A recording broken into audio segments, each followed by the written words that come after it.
And now, BBC One presents an address from London Mayor Boris Johnson. Hello, governors and governesses of the noble American Football Federation. 'Tis I, Boris Johnson, Mayor of London. As King Roger Goodell I is considering relocating a squad to the rogue city-state of Los Angeles, I wish to enter a plea to prove that London is the fitting suitor.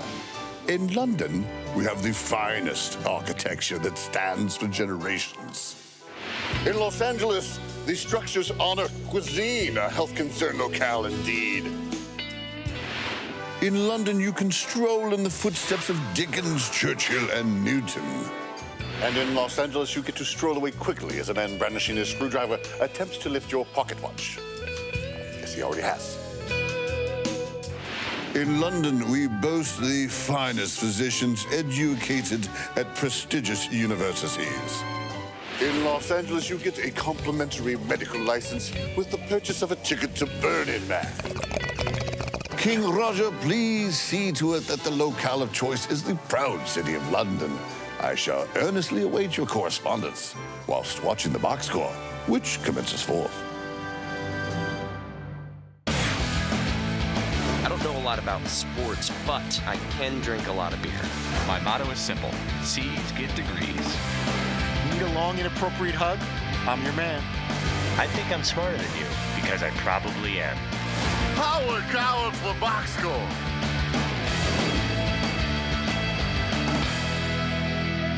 Hello and welcome to the box score. I'm Brock in Los Angeles. They are the Danettes in Milford, Connecticut. Guys, there has been some growing concern in box score nation. Some feel that you guys have been a little hard on McLovin lately. Seton, do you feel that this is the case? I don't know what you mean. I mean, what would even really give you that impression that we've been mean to Andrew? Well, McLovin, we realize that we are partially to blame for this, and even on today's show that you mentioned that we never mentioned the good stuff about it. So here are your greatest hits because you have been in a ring of fire lately. I fell into a burning ring of fire. No. Yeah, come check. I went down, down, down, till the flames got higher. It's gonna be magic. Oh, and it burns, burns, burns, the ring of fire. It happened again! The ring of fire. You know what's weird? I've seen those clips before. Yeah. Maybe 6, 7, 8,000 times on the box score. You got a point that sometimes we play some of those things too much, like the lobster hands, glass and stuff. Yeah. We should show more of like you spilling your coffee and knocking over lots of other stuff, or like nudity with like football jerseys and stuff like that. You're right. I agree with you. We could talk sports. That library of Novel McLovin idea. clips is actually much deeper than the handful Yeah. that we show over and over again. Right. It's kind of like Dwight Clark, and you only show the catch. He caught a lot of other footballs. Right. I agree. Hey, Fritzy, you're also known for some embarrassing moments on the show. Do you have any advice for Andy to deal with all this? The best thing to do, which is something that I'm still learning how to do, is to ignore it and not to pout and move on and just not show that it bothers you. Because once you do that, then it gets that much worse and everybody piles on to the nth degree. And that's why I take it on a regular basis, because once you see that reaction that you're looking to get, it's like when you send out a tweet to somebody and they respond, it just makes you want to get them riled up even more that they are taking the time to respond. You obviously got under their skin. So he's got to just try to put it behind him and ignore everybody. Okay, well, not to pile on or anything, but DP and company went full Perloff today to get under some pasty blogger skin. We all look like we're in a band. Yeah, Like a Weezer. The Weezer. I'm Rivers Cuomo. What do you think? Where'd you get those? Found Those them are along his. the way. Yeah, we all have Those are his glasses now. glasses, Andrew. Yeah. It's cool. It's like there's nothing special about you at all anymore.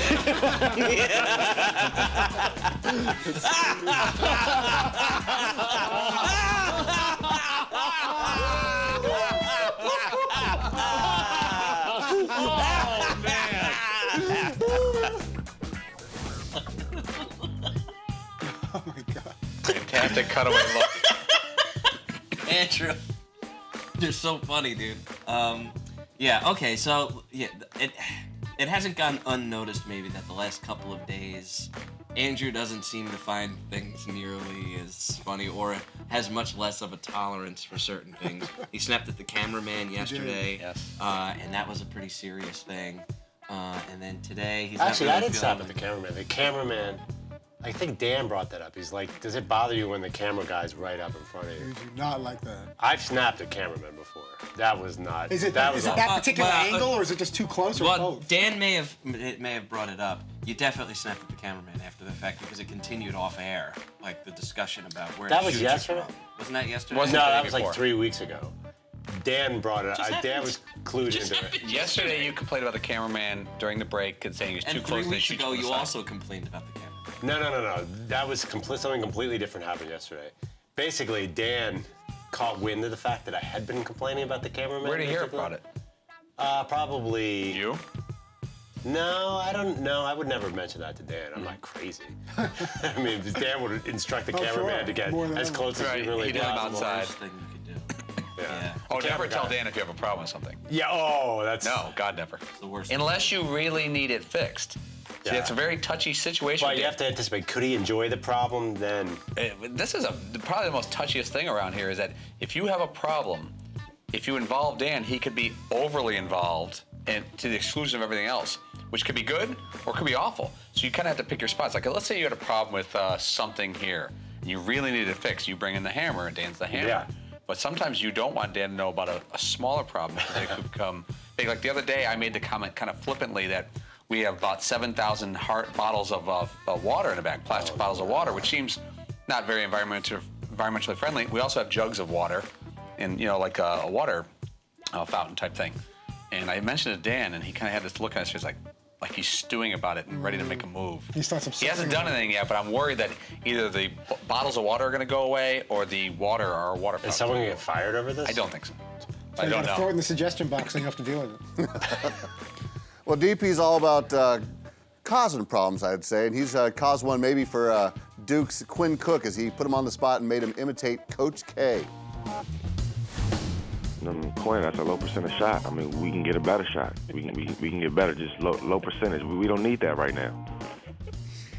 I think you have to have a little bit more of a nasally delivery there. Quinn, we can get a better shot than that. We can get a better shot than that. you should be the theater major, not me. So, do you say anything back to Coach when he says that to you? Nah, just yes sir. Whatever he said, yes sir.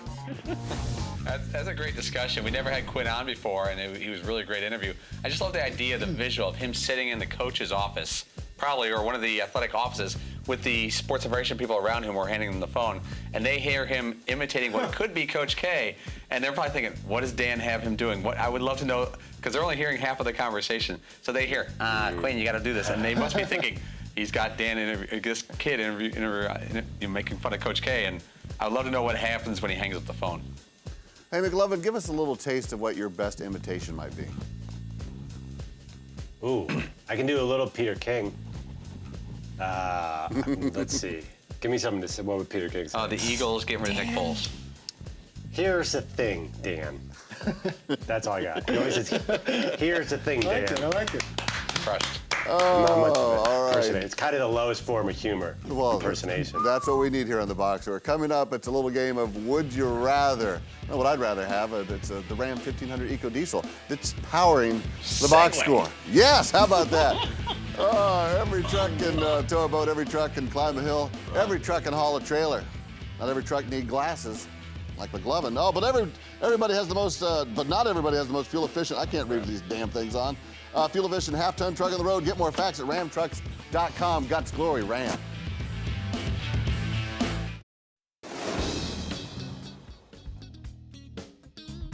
The earliest I got of a punk band was probably 70, I think it was 79, The Clash in London. Was probably, they were pretty early on in their careers. Did you see the Clash while you were at Wimbledon? Yep. Oh, man. You know, yeah, that was inspiring.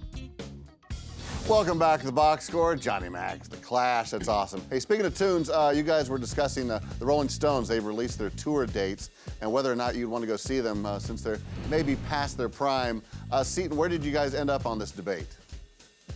Man, I think there's a lot of support to go see the Stones, especially, we tend to do things as a group if Dan's involved. So if Dan is going, I imagine most of us will go. If Dan's not involved, I'm definitely in. I want to see them. I'm on a huge Rolling Stones kick right now as it is. So I'm sort of like, man, it would be so great to go see those guys. I don't really care that they're all old and, not really the Rolling Stones. All right, well, we have a little Would You Rather spin-off to your dilemma to see fading superstars. First one is for you, Todd Fritz.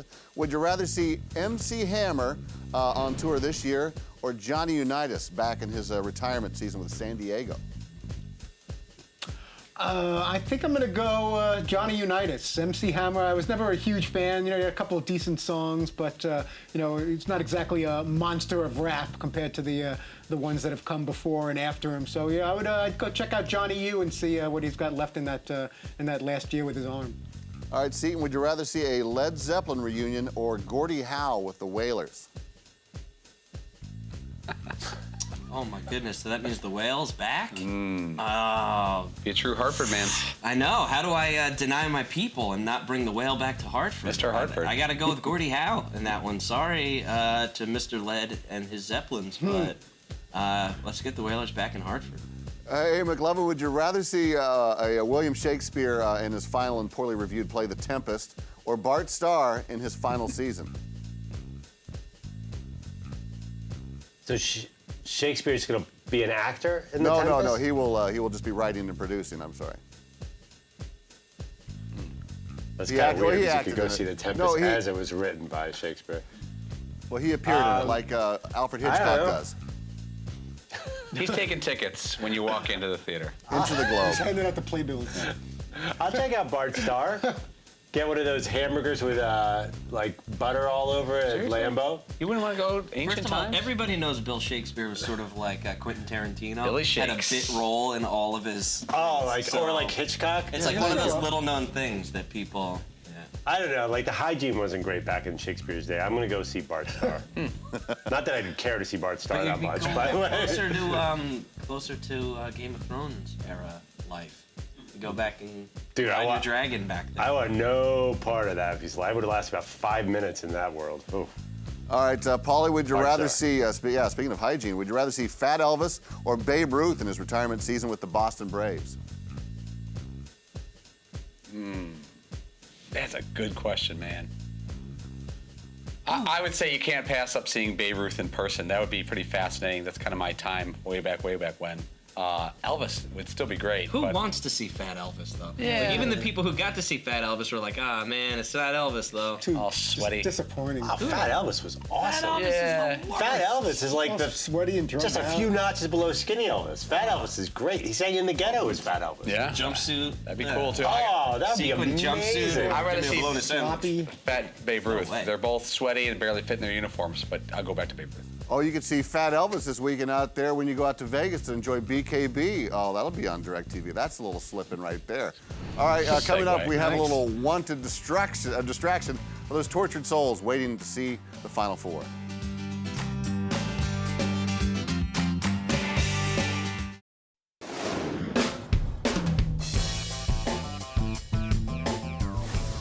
We are back here at the box score, guys. The Final Four is a couple days off, so let's get our minds off it for just a bit and turn back the clock all the way back to February to the big game, the Super Bowl. That's right. We were down there in Arizona for a week leading up to it. You guys invested hundreds of hours covering the football season, so certainly you should be able to recall something from the biggest game of the year. It's a little game we call, How Well Do You Remember the 2015 Super Bowl? We will go Fritzy and Paulie versus Seton and McLovin. Team Pitsy goes first. Who made the interception on the final turnover? Butler. You are absolutely correct. Well done. Malcolm Butler. I had Malcolm. I was thinking in my head, I was thinking Malcolm Smith. I'm like, no, Smith is not his last name. Yeah. But I knew I got the visual Butler. That was great. McSeaton is up next. On that play, who was the intended receiver on the interception? It was Baldwin. It was Lockett or Curse, and I think it was Ricardo Lockett. Curse just made the catch before. Yeah, it was Ricardo Lockett. Yeah, Kian S. Masmacho, Ricardo Lockett. Nice. Kian.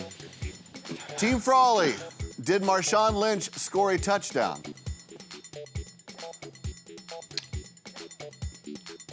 I don't think he did. I'm not 100% sure. He did not. I'm going to say no. I'm sorry, he did. It was a 3-yard run in the second quarter. Back to Team Purton. Isn't even. During Katy Perry's halftime show, which shark became an internet sensation? Shark number 3. That, I don't know. What do you mean, which shark? Like, what is... I thought the Sharks did, but then there was like another one. But you know, unfortunately for Andrew, I was It was on a right plane or for left? this, so It was right or left? That's your clue. well, I was going left. No, we'll take go left. We'll take Seaton's answer. It's left. I don't know what the hell the shark did, but it's an internet sensation. Team Pod, who sang the national anthem?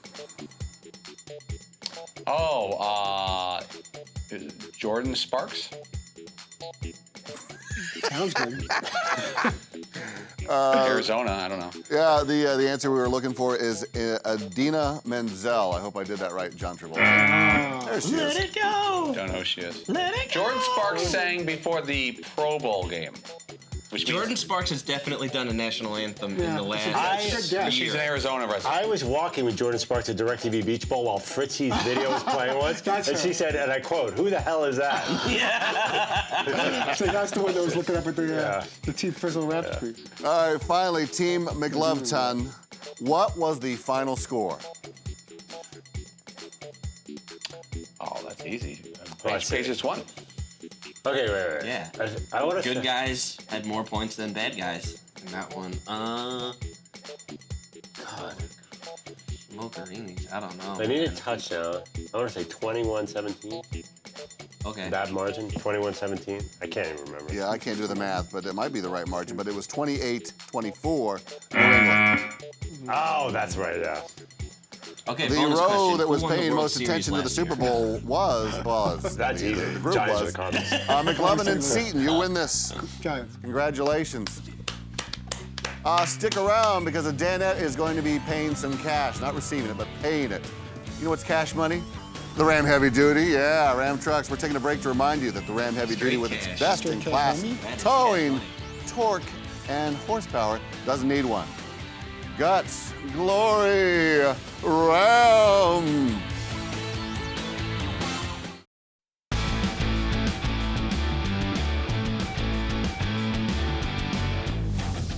Welcome back to the box score. We were closing up here at the saloon. Recently, or it was yesterday, right? The Browns and the Falcons were fined for crimes against the NFL. Paulie, have you ever received a fine at work? A fine? Well, you know what? When I worked at ESPN, I got a lot of tickets for parking in the guest area. And, remember that? Yeah. You got tickets there. I don't remember there being I forgot about that. I don't remember there being a fine. It was much more of a warning.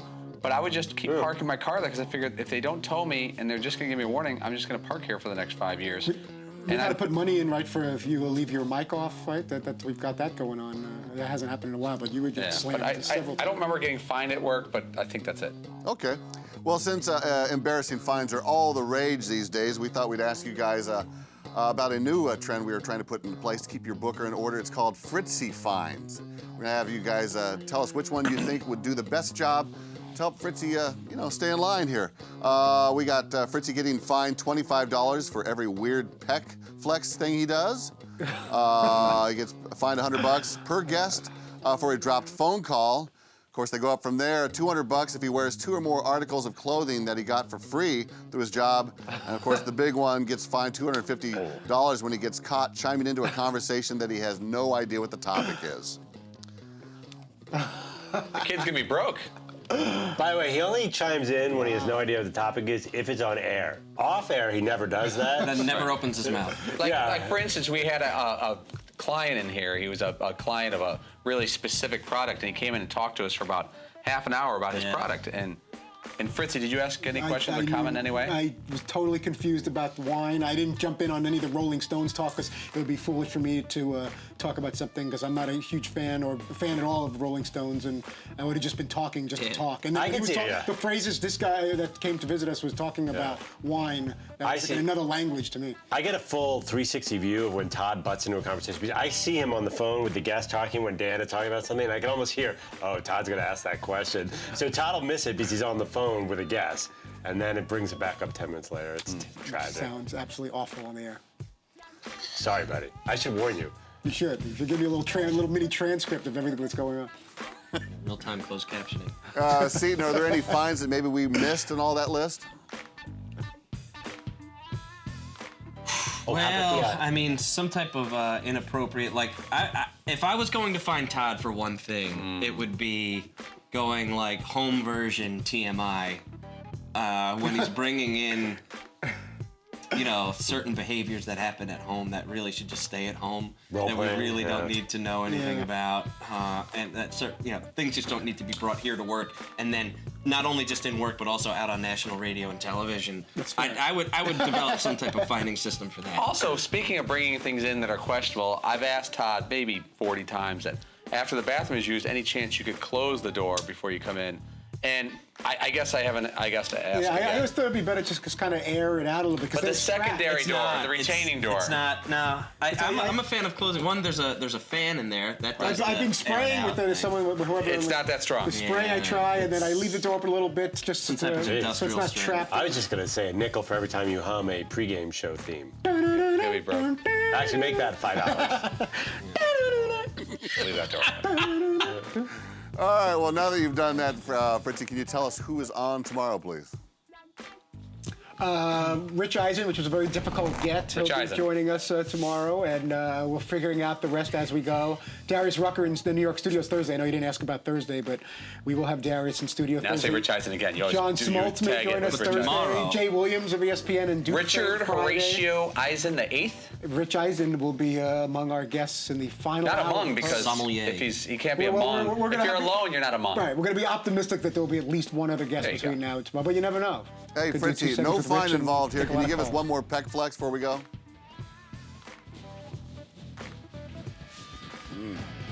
The weight loss. All right, thank you. Thank you, gentlemen. We will be back tomorrow right here on Audience Channel 239. The podcast is available on iTunes or at podcast1.com. Spider 2 Wide Banana Rum Shot. I don't know a lot about sports, but I can drink a lot of beer. My motto is simple. C's get degrees. Need a long, inappropriate hug? I'm your man. I think I'm smarter than you, because I probably am. Hey! Thanks for watching the box score. Holy cow!